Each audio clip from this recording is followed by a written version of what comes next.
What's up, guys? It's Anthony from Hawkeye Rides. Michael and Kevin has given us the 2022 Toyota Corolla SE in the classic silver metallic here at Toyota of Tampa Bay. There is a couple of updates.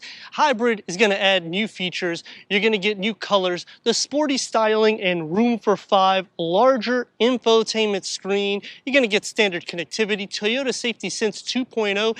Is this better than the redesigned Honda Civic? Is this more sporty than the Volkswagen Jetta? We're going to go over all the specs and details, starting now.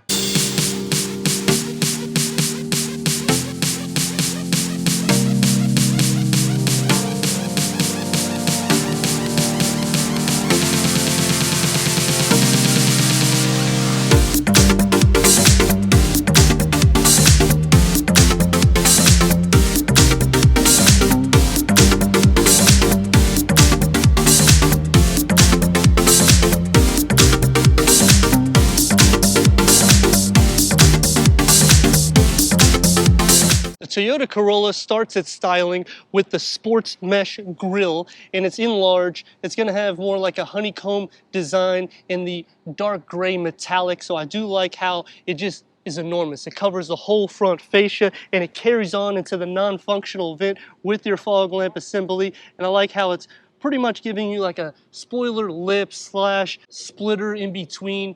Good ground clearance, even though it's a low ride at 5.3 inches and a height of 56.5 inches, so you will be able to still go over speed bumps without any issues.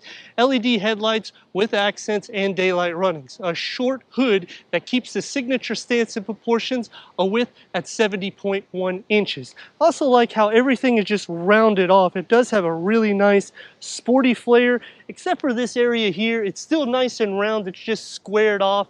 I wish that maybe they would have enclosed it a little different so it gives a little bit more of an athletic design, but I do like how the fascia and on the hood, they just enclose into your 18-inch dark gray painted accent machine alloy wheels. The front disc reading at 10.8 inches, it's ventilated. The rear is at 10.2 inches. It's solid with a sport suspension, independent McPherson strut front suspension with the stabilizer bar, multi-link rear suspension.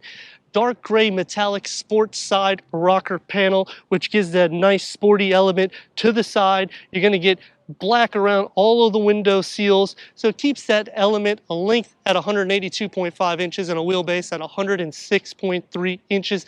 The aerodynamic lines are going to just run off of the fenders, and it just keeps running down through the side panels. So I do like the setup that we're going with. Sports styling that gives the Volkswagen competition. Comparing this to the Honda Civic, this I think looks a little bit more dynamic. It's a mixture of fun and hip all in one with your wraparound LED taillights and stop lights with the dark tint that surrounds all of the housing all the way underneath the Toyota badging with your spoiler that just sits right on top of the trunk lid. So it really keeps that dynamic proportions along with the SE badging in red. You'll get the sports mesh coming into the rear with the honeycomb design texture over the diffuser. So it definitely keeps that sports styling. Dual chrome exhaust finishers. It's a single exhaust pipe, and I like that the side reflectors mimic like gills on the side because it really just keeps all the dynamic presence. Trunk release going inside to your cargo at 13.1 cubic feet. A spare tire is tucked underneath.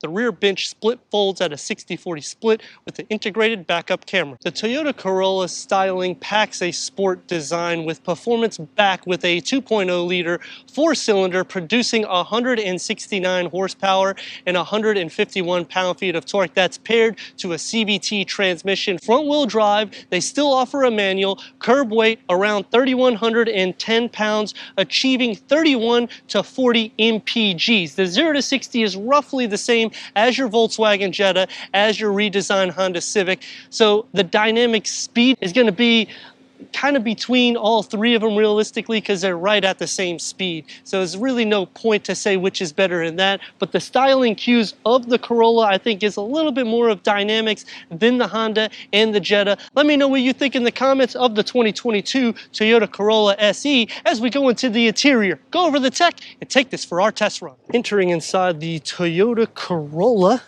you're going to get 38.3 inches of headroom, 42 inches of legroom, black interior, sports fabric seats.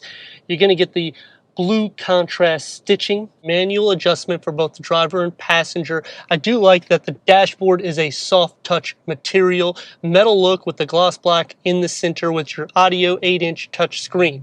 This will include Amazon Alexa, Android Auto, Apple CarPlay, Sirius XM, AM, FM, Bluetooth connectivity, automatic air conditioning. So it is pretty nice in that perspective because you're under $30,000. So getting dual climate control, it's not necessarily going to be optimal in this price point. You will get one USB port on the passenger side here. You'll have a storage right underneath that you can put your cell phone that's pretty much next to that USB. The high gloss comes in where the gear lever is with the leather wrap around it. Sport mode or your normal mode. Cup holders, you can fit a 16.9 ounce water bottle. A 20 ounce probably will be the max that you can fit. You do have your auto hold. Opening up in here, you have your USB-C port and a 12 volt. One thing to note is this slides sometimes a little bit annoyingly, and then it kind of sits. So when you come into the cabin, sometimes you'll just slide forward depending on the seat position and how tall you are in the vehicle. On the door panel, you're going to get the metal look. You get the one touch up and down. Storage, I would say you can fit about 2 to 3 16.9 ounce water bottles. So the front is pretty sufficient with storage for the door panel.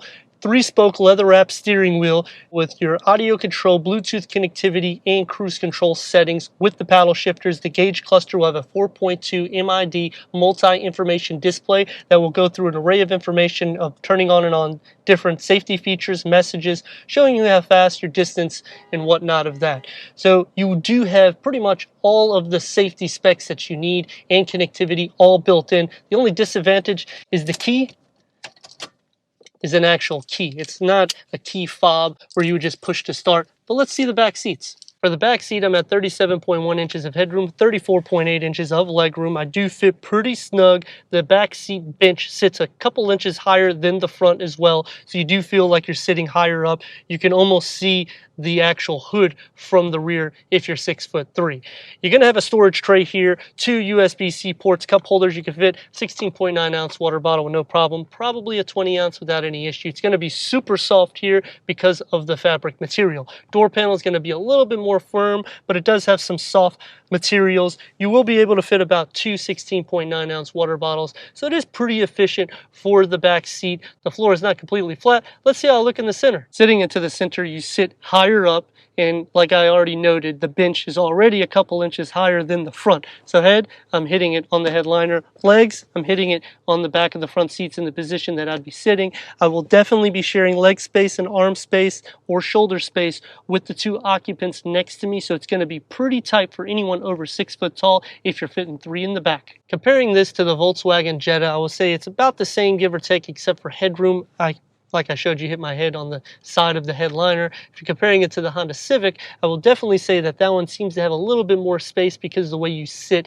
These seats do sit a little bit higher up. Therefore, it just feels like it's a little bit tighter in the rear. Taking the 2022 Toyota Corolla SE out for our test run. CVT transmission, just like the Honda Civic, so no difference in that. Power, obviously, is not necessarily going to be a big difference either because of the fact that, again, CVT transmission. So if we do give it a little go, it's going to get a little noisy, and that's what happens with 4-cylinder engines, but it does get up to speed relatively the same as competitors. I will say that the Toyota does seem a little bit more noisy than the refreshed Honda Civic. If I'm comparing it to the Jetta, I think it's pretty much spot on. You do hear a lot of road noise through the wheel wells. As for visibility, I can see everything all the way up to the last part of the rear door, and then it becomes a blind spot. But I mean, it is what it is. It's not that long of a vehicle. The nice thing about the Corolla is the ground clearance. Like I was saying, in the exterior, you can go over speed bumps. You don't have to maneuver the steering wheel any which way. It just glides over it. And the suspension is pretty forgiving when you're going over it. You don't really feel too much of the impurities. These fabric seats are pretty soft for the most part, and they are pretty plush as well. So you do have a good sit to it. Now we're going to put it in sport mode. We're going to see how the CVT transmission really goes and give it some go here to show you guys the performance, and it gets, like I said, extremely loud. If you're not wanting a CVT transmission, you can go to the Volkswagen Jetta. They give you an 8-speed automatic transmission. Otherwise, you would have to for the 6-speed manual in this particular vehicle because it's CVT transmission, which is basically spot on with the Honda Civic. The only difference is the Honda Civic kind of feels like a transmission now, the way they did the redesign. Brakes, not an issue. We're gonna check that turn radius now at a stop more or less, and you're gonna get about, well, right at 2 lanes flush, giving it some gas in sport mode. It's not gonna throw you back. It's a pretty comfortable ride, and I like the fact that you don't necessarily hear the engine under a 2 RPM. So on a daily basis, when you're hitting over 3 RPMs, you will hear it. If you're gonna give it a little gas, you're gonna hear it as well, but you are getting optimal gas consumption. Now there is 3 things that I like and 3 things that I dislike. Is anything more than that, I'd be buying this vehicle. The 3 things that I like: the ride, very smooth. Great job on the suspension. The second thing that I like is the durable and soft materials that they put throughout the cabin. Even though it stresses a little bit on more plastic, which is something that I don't like, so we'll add that to a dislike, they still are soft, so I will let some of that slide in the price point of what you're getting. The third thing that I like about the vehicle is that you are still having that sport styling inside the cabin, and I think they did a great job just keeping that image inside and outside. 3 things that I dislike about the vehicle is you do not get enough charging ports. You're only getting a total of 4 USB and 1 12-volt charger. The second thing is the harder material, the plastic that's inside the cabin. I wish that they would kind of give some more fabric material because the seats are really comfortable.